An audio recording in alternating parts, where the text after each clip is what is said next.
à tous, excusez-moi pour les travaux, c'est cette vilaine maison qui fait beaucoup de bruit, donc je vais changer d'endroit. Bon, alors là, je pense que vous entendez moins le bruit, mais vous l'entendez quand même. Je vais aller dans un espace plus sûr, sans personne et sans bruit. À toutes mes vidéos, j'ai dit que j'allais montrer mon endroit où je patine, ou que je patine, ou que je m'entraîne pour faire toutes ces belles sculptures avec mes patins rollers. Je vais vous montrer tout de suite où elle est, mon endroit où je m'entraîne. À tout de suite. Alors lui, les amis, c'est ici, sur cette longue chose, que je fais toutes mes sculptures en patin roller. Donc je vais vous montrer tout de suite dans 5 minutes. Donc la première, en fait, ce sera comment tourner avec les patins rollers comme ceci.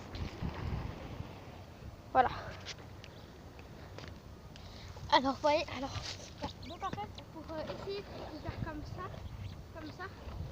il faudrait en fait que vous mettez ces deux pieds comme ceci et que vous prenez l'élan et vous tournez.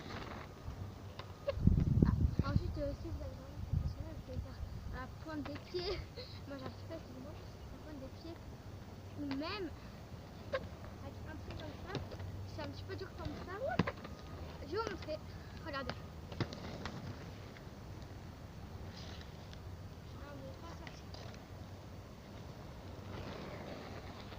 Voilà, c'est comme ça à la base qu'on fait pour tourner.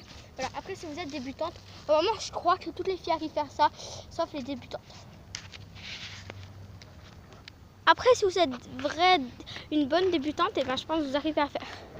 Moi, je dis surtout pour être en patin roller, il faut de l'encourager. Il faut encourager la personne qui fait ça. Il faut de l'encouragement, il faut de la concentration, de l'équilibre, de la force, de l'entraînement. Il faut tout ça. Franchement, il y a tellement de choses qu'il faudrait que j'arrive pas tous vous les citer. Parce qu'en fait, moi, ça fait quand même plus que 4 ans comme ça que j'ai fait du patin. Et franchement, ça m'a vraiment plu le jour où j'ai fait à peine ça. Ça m'a plu et j'ai commencé à faire des trucs comme ça. Ma mère a été choquée. Ça faisait seulement la première fois que je faisais ça. Donc je vais vous montrer ensuite le salto. J'appelle le salto, mais comme vous vous doutez bien, je vais pas faire le salto avec mes patins. En fait, le salto, attendez avec mon écharpe parce que je sais pas si vous voyez. Voilà. En fait, c'est de mettre un pied comme ça par-dessus et encore un autre et encore un autre. Voilà, ça se complique. Donc, en fait, je vais descendre cette pente. Voilà, comme là, vous voyez, j'ai personne qui m'encourage, donc je risque de tomber. Mais je prends de la force. Donc après voilà, je prends mon équilibre, ma force, ma puissance. Voilà. Donc ensuite j'arrive. En fait c'est tout simple. Voilà, vous patinez, petit, vous prenez ce pied, vous le mettez de l'autre côté. Je vais faire la démonstration. Vous patinez, vous mettez de ce côté. Après, si vous êtes vraiment débutant, vous n'arrivez pas, vous pouvez vous entraîner sur un parquet dans votre chambre.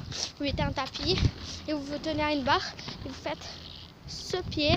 Après, pour les plus forts, et ben, la deuxième solution pour les plus forts, et ben, c'est comme ça.